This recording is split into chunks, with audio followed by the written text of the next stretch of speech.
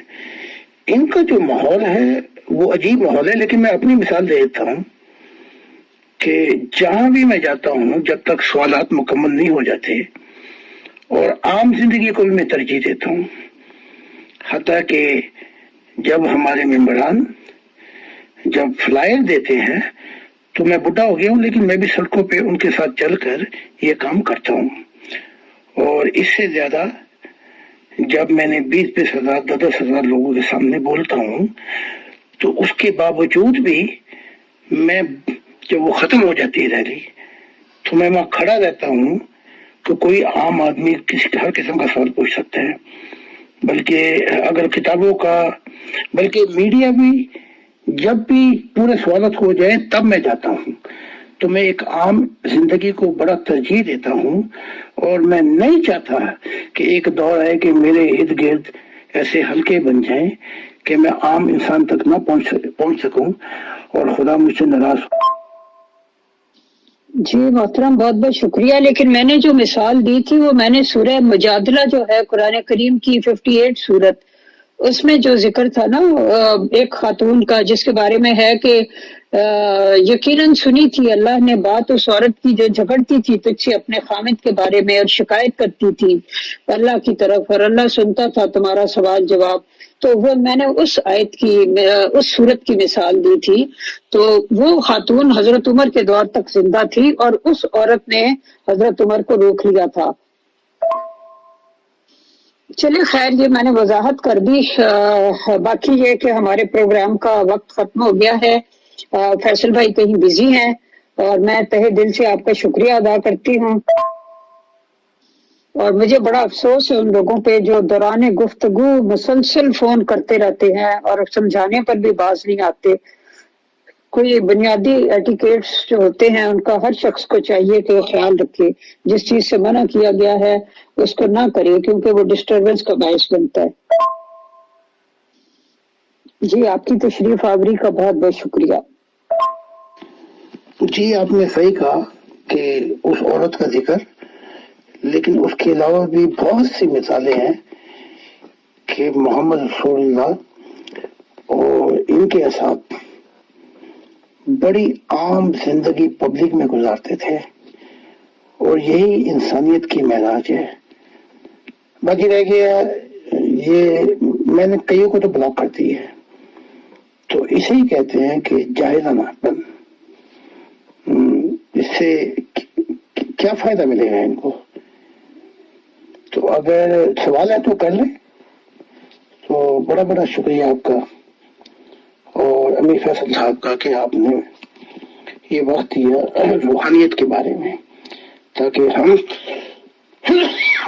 مشاہدات کی زندگی میں داخل ہوں. Thank you so much.